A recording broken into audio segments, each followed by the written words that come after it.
just how accurate can a caplock muzzleloader be? Let's find out.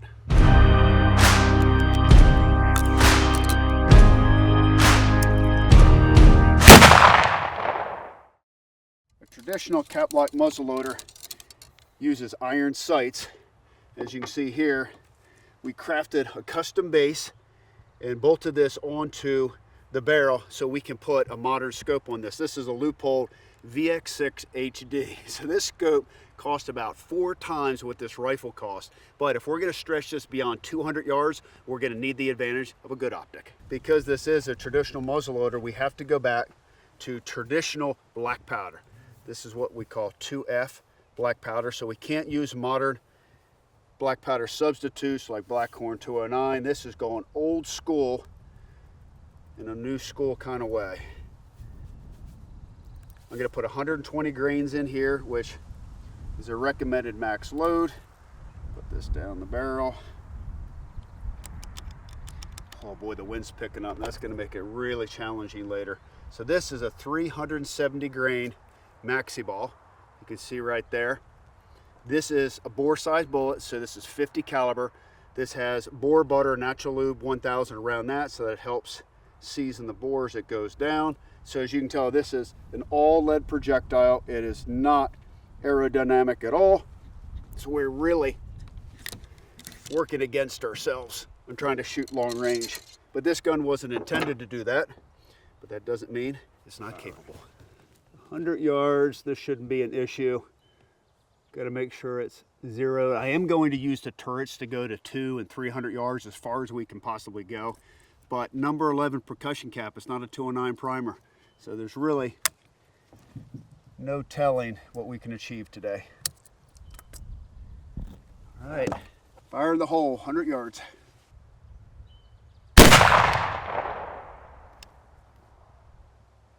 All right, low and to the right. Not bad, at least I'm on paper now.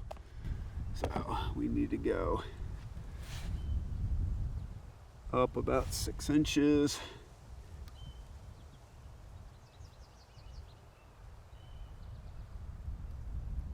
And then I need to go left 3. Well, we'll see where it goes. It's always good to be on paper your first shot. It gives you a little bit of confidence. I personally have never shot a scope on a caplock muzzleloader, and this is a custom base because the range that we're shooting requires at least 20 MOA on the base, which is what this base is. So this is not something that you can buy anywhere in a sporting goods store. I made it custom just for this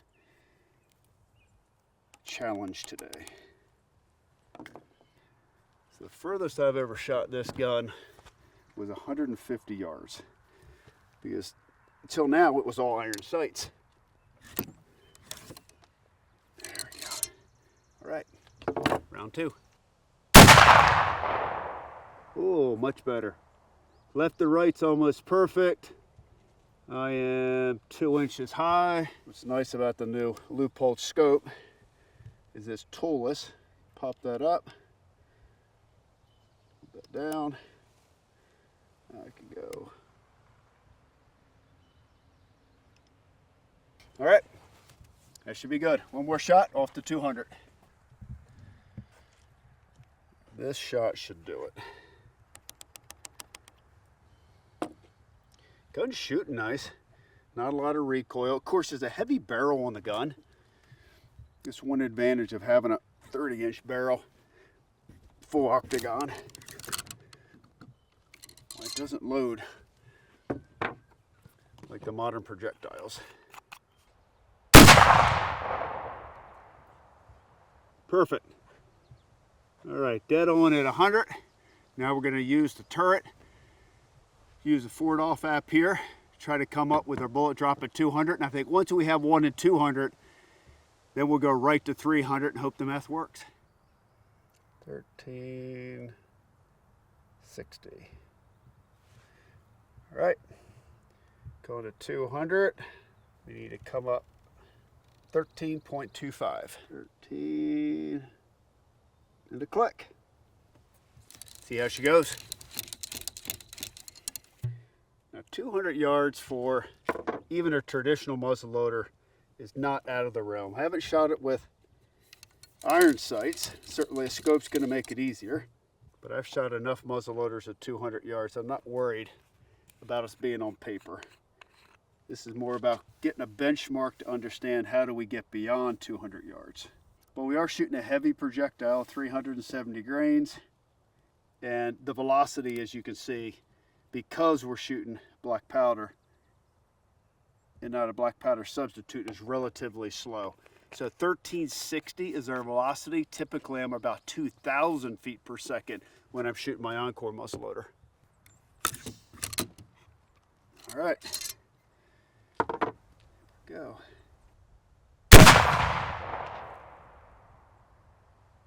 Wow, pretty impressive. So we came up 13.1 MOA on the 13.2 MOA on this, and I'm just at the bottom edge of the black. So really I would need probably 14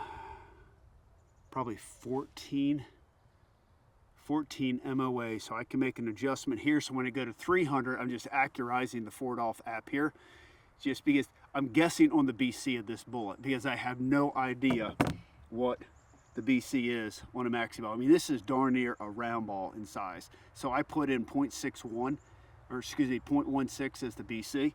So we're going to change the BC. We're going to change the velocity a little bit, tune this in, and go to 300. All right, second shot at 200. Get this thing dialed in. Fire in the hole.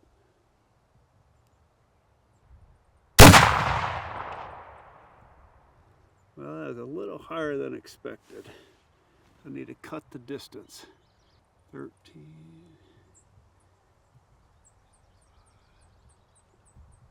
There we go. All right, off to 300. 32.74. Oh, that's a lot of clicks. So now I'm full through one revolution and into my second revolution. So 30. There we go. Boy, that's a lot of clicks. You're gonna run out of clicks when you go beyond 300.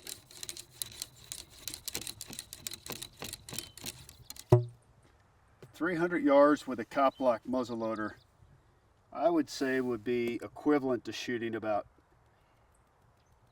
500 yards with an inline muzzleloader and probably 700 yards with a centerfire rifle. Maybe even a little bit further. So you figure the bullet drop, we can calculate it here. Actually, I could tell you. So our bullet drop right now at 300 yards is 98 inches. That is a rainbow trajectory.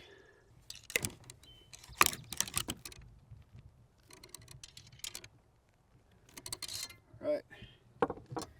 See how well we do. We have a big piece of cardboard at 300 because there's no telling where this bullet's gonna hit. Get dialed in here.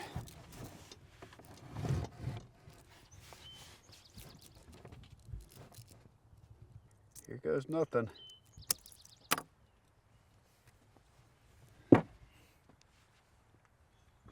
I'll be happy if I just hit the cardboard. I can see fine out of the scope. This is a long way.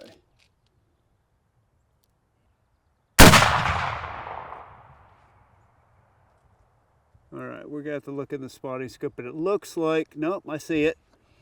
I am about 2.5 feet low.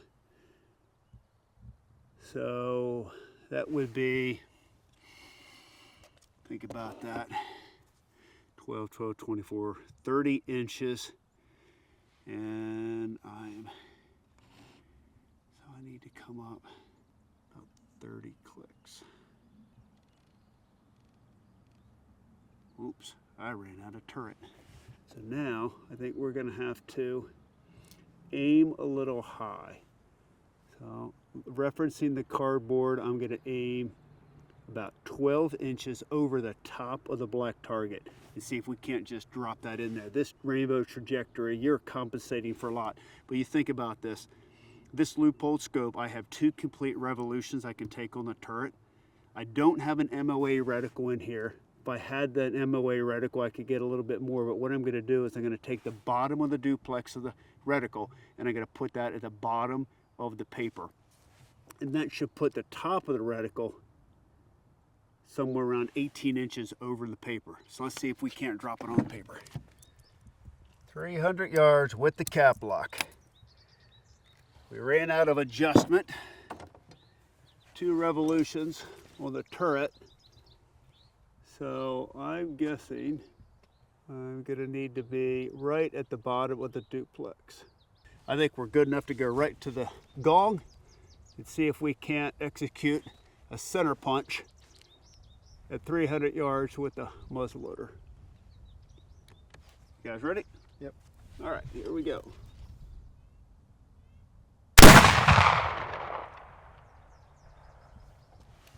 Oh, didn't guess right. Let's try it again.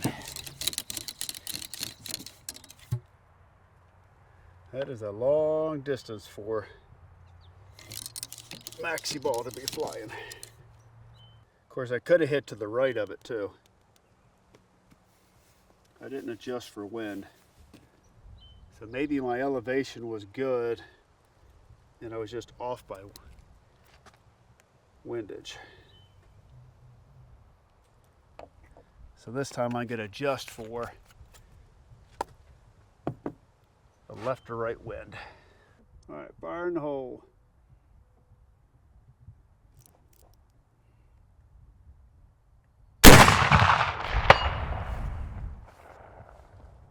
Yes, 300 yards with the cap lock. A lot more challenging than I thought. I really came out here thinking that if I put the loophole scope on here where I could run the turret, we put a 30 MOA base on this, that I was going to have the accuracy and I could compensate well enough for bullet drift and drop. And boy, was I wrong. Going from 100 to 200 was not tough. Couple shots, I was on paper, but the difference between 200 and 300 yards was tremendous. As you're shooting, so this is a 370 maxi ball. I mean, this is almost a round ball. Lethal at 100 yards, lethal at 200, but after 200, the traditional muzzleloader, the powder, the bullet combination, the whole system just is not as accurate and does not perform the same as an inline muzzleloader. So if I want to have some fun, shoot close range, my Hawkins the gun to take. If I want to go beyond 200 yards and shoot extreme distances, you're gonna have to pick up an inline like the Encore.